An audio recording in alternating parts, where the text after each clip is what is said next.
Thank you. I'm a librarian, but I'm not a bookworm. I'm a book butterfly. I land softly on books, and I drink slow, deep draughts of their sweet nectar. It was in the chrysalis of my childhood that I first got the heady scent of books. My alma mater, Baldwin Girls High School in Bangalore, in India, had a gorgeous library, an impressive collection of books, and an equally impressive librarian. Miss Franson cut quite a figure with her impeccably starched cotton saris and her stentorian voice. I would look at her and wonder how she became a librarian. To me, she looked like an empress in that hallowed realm. By the time I was 12 years old, I'd read everything I could lay my hands on, from the age-appropriate Famous Five series to the not-so-age-appropriate Harold Robbins novels, dusty, pirated paperbacks which you could find on Indian roadsides in the 1980s for less than a penny apiece. A child with her nose in a book. Now, you'd think that's a sight parents would dearly love to behold. But no, not 40 years ago, not in a traditional South Indian home like mine. Any book that was not part of the school curriculum was the social media of the times. And reading for pleasure was considered fanciful and wasteful. Always reading storybooks, my parents would say in frustration and despair. I would get told off, and maths and science textbooks would be thrust into my hands. Defying parental expectations, which included becoming an accountant and doing the family proud, I went on to teach English, I acted in theatre, and I worked as a journalist. All professions that let me slip under the skins of stories and stay wrapped up in words. And all the time, I read, and read some more. Every book sharpening my focus, my comprehension, and my oracy skills. Every book challenging me and changing me. Every book giving me the courage to make some really tough life decisions. But above all, every book containing such a vastness of human experience, which helped me be a little less judgmental and a little more open to the world, more open to people and all ideas. So what I want to say is that reading and reading for pleasure is not a luxury. Reading for pleasure is a practice of deepening one's mindfulness, one's attention, one's empathy. It's the practice of becoming a better version of yourself. And this is the raison d'être of my talk. In 2024, I had just moved here to Jersey from Germany 2 years previously, and I was working as a communications manager when I saw an advertisement in the paper for a librarian at the Jersey College for Girls. It was a heart-stopping moment. Librarians never retired or got fired. And they were immortal. I mean, have you ever seen an obituary for a librarian? I bet you haven't. So this job had to be mine, I thought, as I scrambled frantically to apply. And my life has come full circle. Remember Miss Franson, hallowed realm, empress? That's me today. When I tell people I'm a librarian, the typical response is, oh, what a life. You can sit and read all day and you get all those long school holidays. Well, they're not entirely wrong. Mine is la dolce vita, indeed, enriched daily by vitamin E. E for excitement and enlightenment. I work with some of the best educationists on the island. I have the unstinting support of my line managers and my senior leadership team, which is so crucial for libraries and librarians to survive. I'm surrounded every day by bright, young, inquiring minds, many of whom are very serious and strong readers. But my life is not quiet. We modern-day librarians don't just shush students and check books out. We do much more. We spearhead endless literary activities to encourage reading. Honestly, there's never a dull moment at the Jersey College for Girls Library. But I would like to change one thing, one critical thing. I would like to stem and reverse the decline in the number of young people who read. And this decline is a nationwide phenomenon. When I look at this year's figures provided by the UK's National Literacy Trust, my heart sinks.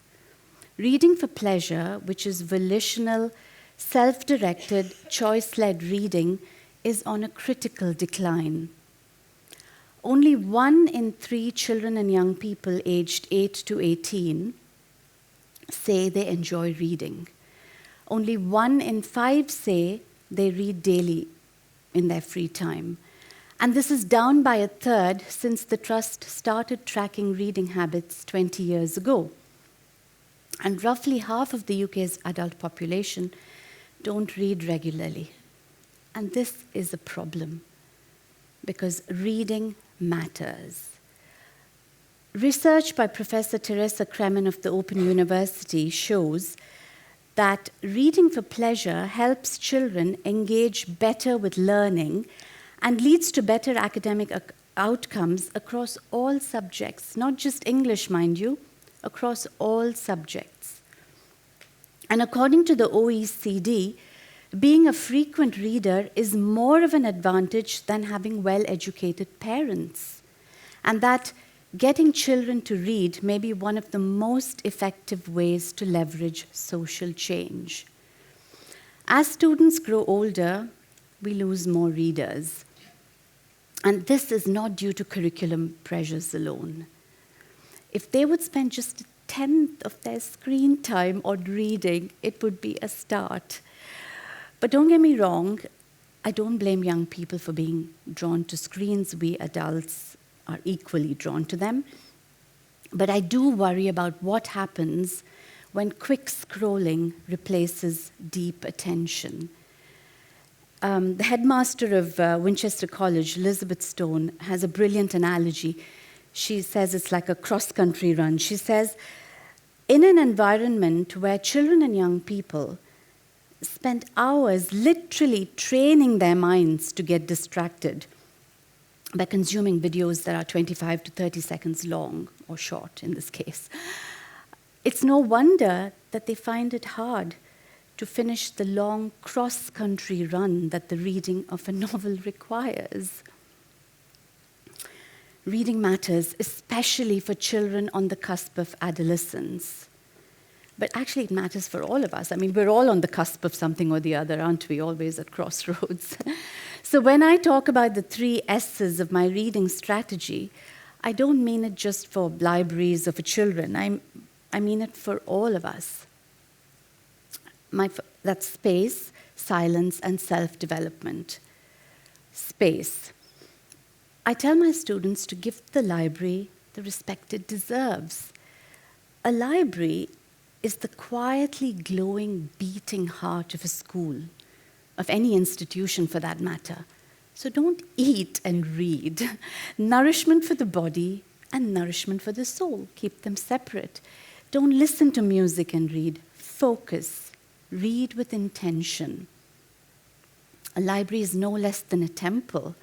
In many cultures around the world, indeed the Indian one I come from, books are worshipped, not just as carriers of knowledge, which helps you make a living, but more importantly, of wisdom, which helps you make a life, as Eleanor Roosevelt famously said. In India, if we drop a book accidentally or touch it with our feet, we immediately press it to our eyes and seek forgiveness. And Hindus in India and the diaspora, we perform a ritual called Ayudha Puja, where we honor tools and implements that are necessary for daily living, and that includes books. But the word Ayudha, the Sanskrit word, means weapon. And what better weapon than books to fight the forces that threaten to divide us today? with reading comes empathy. Empathy builds bridges between people, between cultures, hearts. Books are an instrument of peace. My next S is silence. What does silence mean to you? What can silence do for you? I'd say, what can't silence do for you? To sit quietly and read a book in stillness is exactly the kind of detox we could all do with. There's a stunning line in the novel Possession, the Booker Prize-winning novel by A.S. Byatt. Think of this. The writer wrote alone, and the reader read alone. And they were alone with each other. That line gives me goosebumps every time. I wonder how many of you have heard of bibliotherapy, a term coined in 1916 by the American Unitarian minister and writer, Samuel Crothers. But bibliotherapy, says author Bijal Shah, can be traced back to the Greeks, who built libraries and encouraged people to read as a way to resolve problems, experience catharsis, and heal. And this is something French neuroscientist Anne-Laure Lecunff says. She says that when you read with intention, your heart rate slows, your breathing steadies, and your muscle tension decreases. So reading can be a very powerful tool to regulate your nervous system. I'm not saying that reading is a cure-all, and it certainly can't replace professional help. But for many of us, reading offers comfort, perspective, and a quiet way back to ourselves. My final S is self-development. How many of you here do yoga? Can I see a show of hands? Wonderful. Now, reading is a form of yoga. There are many different kinds of yoga. Reading is jnana yoga, which means the path to knowledge and ultimately the path to self-realization. Let me explain further. What is yoga? Yoga is the union of the individual consciousness with the universal consciousness. What does yoga do for you? According to the Yoga Sutra, which is the seminal text on yoga philosophy written 2,000 years ago, yoga stills the wanderings and fluctuations of the monkey mind. It helps you resolve all your emotional turmoil, rips all the self-deceptive veils that we clothe ourselves in so we can see reality for what it is and not what we interpret it to be. And that leads to self-realization and the greatest kind of freedom, emotional, psychological. That is exactly what reading does for you.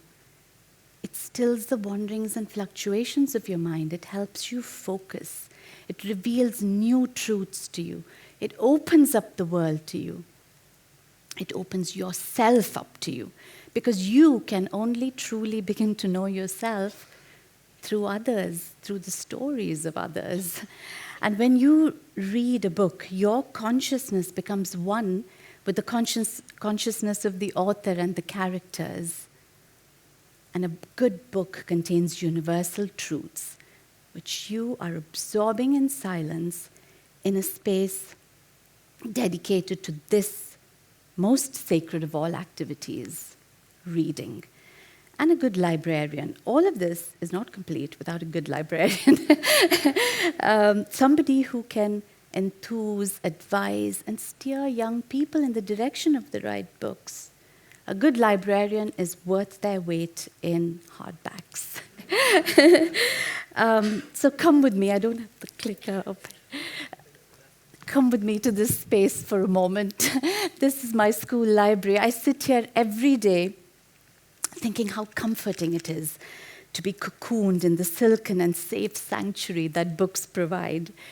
So students come to study with their textbooks and their iPads, and teachers come to work, or they pass through on their way to meetings and classrooms.